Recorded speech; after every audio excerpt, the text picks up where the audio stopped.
Hey nerds, Farmer Jesse here. Welcome to Growers Daily, your daily dose of ecological farming insight. It is Wednesday, August 6, 2025, and today we are talking about occultating one bed at a time, understanding what the market wants you to grow, and germinating spinach in the heat. So let's do it.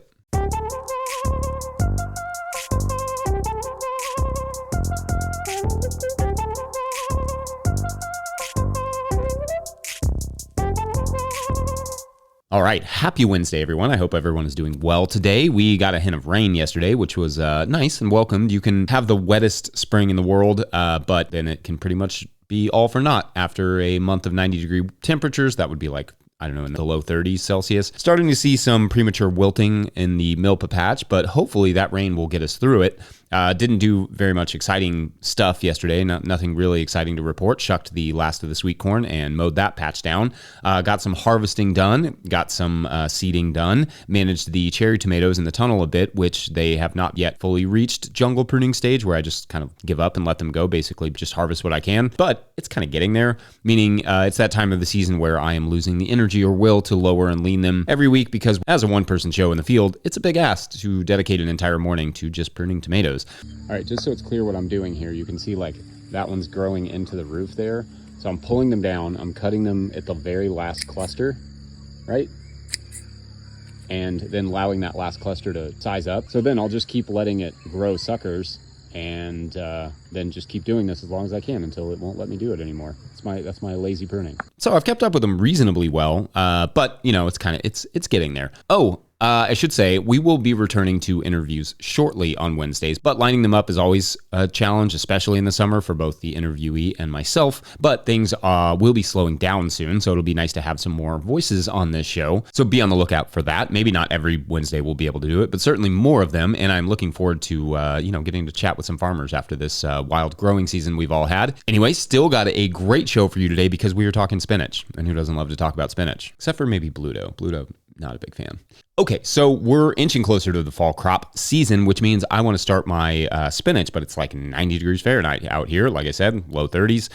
So how can we germinate spinach in these kind of temperatures? Because it doesn't love to germinate above like 75 degrees. I'm going to give you my step-by-step process for early spinach in a warm climate, but I'm here to tell you that much like summer lettuce, all the steps do have to be done right, or you will have just grown your expenses and no spinach. All right, so although this is a somewhat optional part, I do find it to be helpful, but step one is to soak the spinach seed overnight in the cooler or a fridge.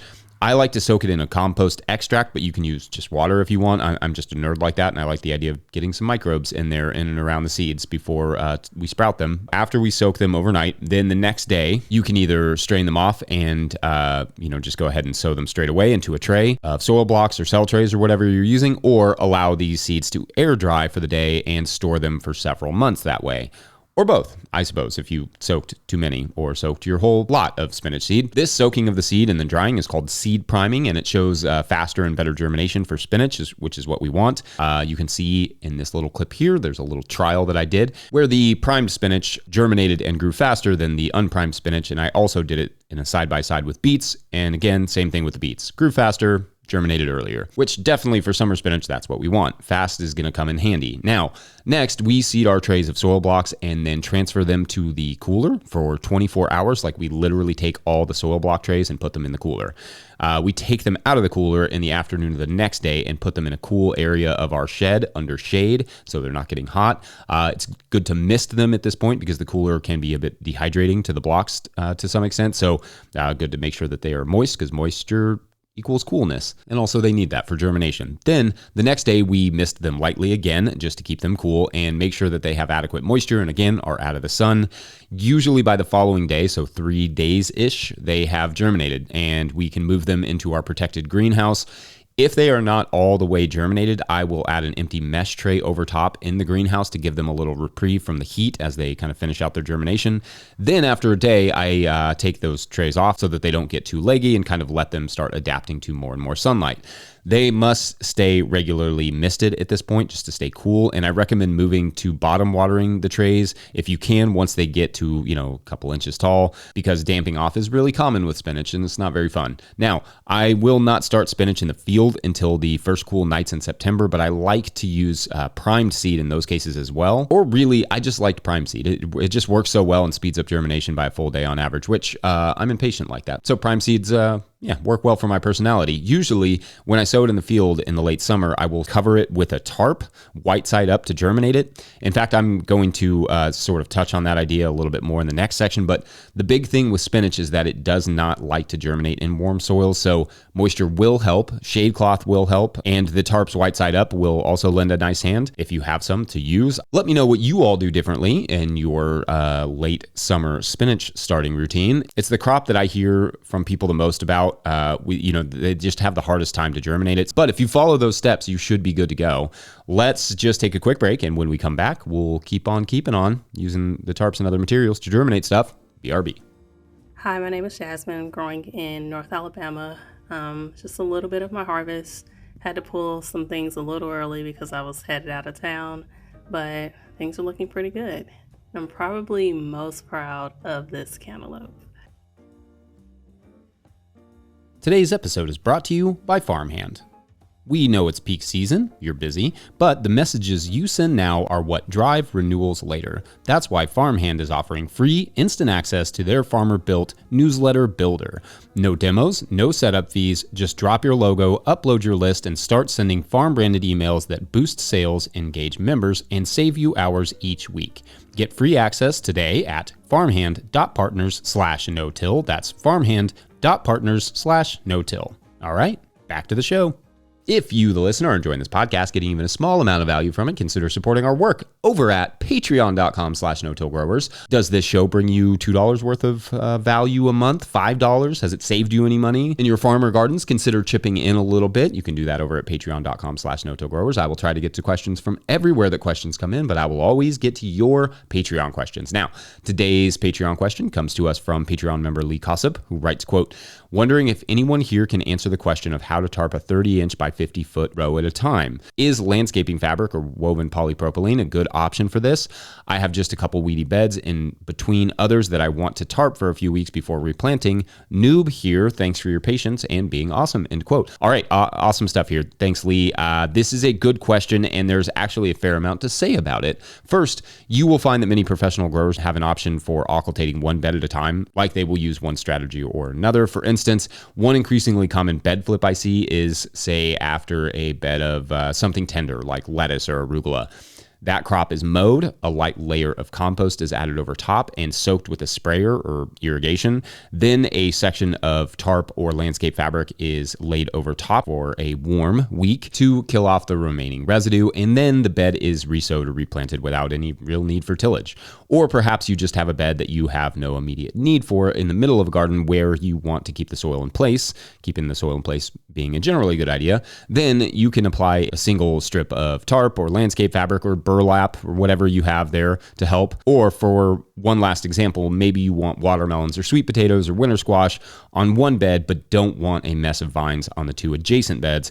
It's nice to have a way to cover them so they don't turn into weeds, and then the vining crop can just vine right over top of them. So yes, many of the growers who are dealing with these sorts of scenarios are using landscape fabric or something like it. We often use old tarps just to give them absolutely as much life as possible, cutting a 55 by 5 foot section for this purpose. Or of course, like I've mentioned, I'm increasingly curious about burlap thanks to Ben Hartman's experiments with it. I will try a little bit of that next year, and we will continue moving away from any sort of plastic on our farm, so I will have hopefully some ideas for you all. Typically, you want a few extra feet in length of whatever you're using to ensure full coverage of the bed and so that there's enough room on the ends and on the sides to weigh it down. What you weigh a single length down with is up to you and what you have, but something like sandbags is probably going to make the most sense. I often use, like I've mentioned before, like old T-posts and that sort of thing. Now, I will say that landscape fabric is not as effective of an occultation tool as opaque tarps, which tend to effectively suffocate the plants as well as germinate them. I would guess the same thing applies to burlap, which will allow for a small amount of gas exchange and light and or water transfer. So in those cases, if you have particularly pesky like weed issue there, you may have to either double up the covering or allow for more time between the covering and the next planting, or you will have to cultivate, which brings me to another use of the single bed covering, because I've also seen where people will use things like a single bed covering or a multi-bed covering, I guess, to germinate weeds more rapidly and then flame weed them, then plant. So that's another option for these sorts of tools, because all of them are likely to increase and encourage weed germination by warming the soil and holding the moisture in. And if you leave it on for long enough, they will then suffocate the weeds that they germinated. If you left the covering on the weeds, like I said, it would suffocate them. But in this description, you're really just speeding up the stale seed bedding process, like you're getting those weeds to germinate. And then you pull that occultation material off and then you cultivate them. And then you can plant. Or while I'm just adding more examples of how this is often employed, I have a tunnel bed right now that is sown to carrots, and I'm using some old landscape fabric to germinate them with irrigation underneath. So once I see the germs, I will pull the fabric off. And the fabric will, in theory, have helped to keep the moisture in and warm the soil just a little bit underneath of the tomatoes and stuff that are in there, kind of shading it, and to then germinate those carrots really well, in theory. Anyway, all that makes sense? Was that helpful? Let me know. Otherwise, we're going to take a quick break, and when we come back, how to know if what you want to grow has a market. That sounded kind of like sing-songy. Maybe I should sing more of these. Maybe not. Be right back. Yeah, g'day, I'm Steve. I'm on the Southern Tablelands in New South Wales, Australia. Late winter, got about 85 square metres of garlic growing, doing a bit of weeding today. That was last season's garlic down there, and put a cover crop of corn and pumpkins in. Just let that fallow over the winter. Cheers. Yeah, some local native black cockatoos. Farmer Claire Coleman here from the Winter Growers Podcast. Did you know that I also founded Real Farmer Care, a nonprofit that supports farmer well-being? From my own experiences farming, I knew firsthand that this type of support was missing from ag, so I decided to do something about it. As of today, there are over 500 farmer recipients of a $100 self-care award, with more applying daily. If you'd like to help, each $100 donated supports one new farmer. Visit realfarmercare.com to donate and learn more. Again, that's realfarmercare.com. All right, I think sometimes people really, really want to believe that farming is not just any old business, but the reality is that farming, in most ways, is just any other business. And in the same way that most other businesses need to do a business plan before they start producing anything, so too should farmers. And in that business plan, market research must be included. So how, as a farmer and not as, say, a multinational corporation with a research team, do you conduct market research? Well, it is not as complicated as it sounds, and there are actually quite a few very straightforward strategies to accomplish this that don't cost much, if anything, save for a little bit of time. First, there are four main places that market farmers tend to sell their food: retailers, farmers markets, restaurants, and CSA-style subscriptions. Then there are obviously a few other options like wholesalers, farm stores on the property, and so on. But pick a few of those that you are interested in and then kind of investigate those. For this example, we'll just say CSAs, retailers, and farmers markets. Next, you would take each one of those and investigate them individually. So for CSAs, how many exist in your chosen area? How do they distribute their produce? What do they offer? What is their main price point? Can you tell how many customers they supply? Is it a small, like 50 member or less CSA, or is it a 250 plus member CSA? Do they seem to sell out, or are they just scrapping for customers every season? Can you read any reviews? That will help as well to know what they do well, what they don't. Most CSAs will list their info on their site. During the winter is usually when they are pushing for new members. Check their social media and see how they advertise and how much they're advertising. That may give you some clues about how difficult it is to fill a CSA in that area. If they have a waiting list and have a big CSA, that could be a good sign. Or if there isn't a CSA in your area or only a couple small ones, and that's a style of production that you're interested in and can achieve, then that might be a good sign to pursue it. Don't feel weird about investigating this stuff. If I'm another CSA farm in a crowded market, I would appreciate that somebody looking into this would take the time to research my farm and the others, because maybe that market research encourages you to avoid starting yet another CSA to contend with, because it's already a difficult enough market to sell in, and it would only dilute it more, hurting basically all the farms. Next, retailers. Retailers are nice because you can just more easily go visit small grocery stores and see the products on the shelf. Just go and look and see how much, if anything, is produced locally, what it is.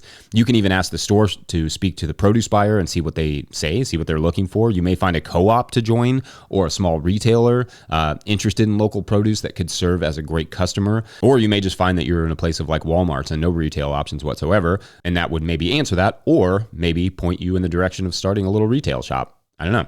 You'd have to do more market research for that, but it could also define what your business will be, this market research. Farmers markets can be great because you can visit farmers markets multiple times throughout the season, all days of the week that it's open, and take note not just of how many farms are like the one you envision, but what those farms sell specifically. Are they tomato heavy, or do they sell a lot of plant starts? Does anybody sell plant starts? Are they heavy on summer crops but low on things like lettuce during the summer? That could present an opportunity. Or is there a flower farmer? Is there anyone growing fruit? And maybe those are an option. The research in both the retail and the farmers market scenario is not just about seeing if local produce or flowers or whatever you want to grow is present, but what is missing within that niche. What niche, in other words, could be filled? Because sometimes there are numerous flower vendors at the market, but none supplying the local retailers, for instance, or there is no delivery flower CSA yet, or whatever. Now let's talk about restaurants, because these can be tricky in terms of just researching them. How many restaurants are in your area that would reasonably buy local products? Are they busy enough to sustain like a good, consistent production?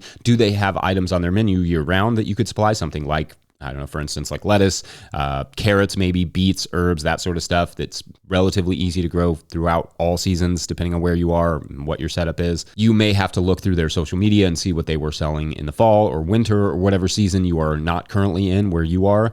It is also okay to go eat there at non-busy times and ask the managers or chefs if they buy local produce and what they buy, what they may be looking for, especially in terms of the relationship itself. Sometimes they will buy local produce for a while and then just stop because it's not consistent enough.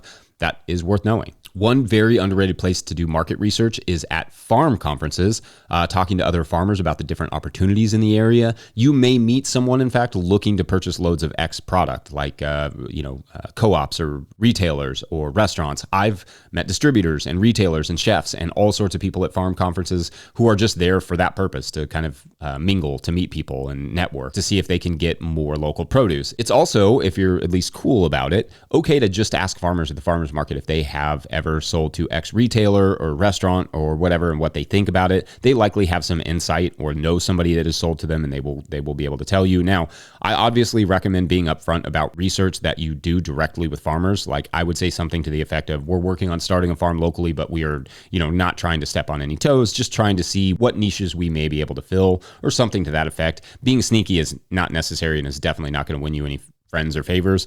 Most farmers are down to help and will be honest with you about certain market situations, because, like it is with the CSA example, they'd probably rather have someone fill a niche than just produce what they're producing, because it just makes it harder for everybody. In effect, market research does not have to be highly technical. It certainly can be, sure, but it can also just be pretty simple. Just, is there a market for what I want to produce, and or what niches could be filled? If at the end of your initial research you don't see a path for any of the options you chose that makes financial sense, pick another one or two outlets and start over. Research does not inherently give you the results you want, but it can save you from not getting those same results after you grew the food, which is not great. Anyway, let me know your thoughts on market research. And well, I think we're done here Wednesday. Don't forget, No Till Growers is now officially a nonprofit 501c3, so donations are tax deductible and greatly appreciated. You can learn about how to contribute, how to donate in the show notes. It's a good place. Please make sure to like and subscribe and or follow wherever you're getting this podcast. That's an easy way to help us out. Enormous thank you to all of our show sponsors. And if you'd ever like to sponsor this show, you can reach out to Farmer Michelle at notillgrowers.com. Huge shouts to Willie Breeding for the theme music, Mike Hilbert for the production help and editing. Also, shouts to Epidemic Sound for the background music that you can hear.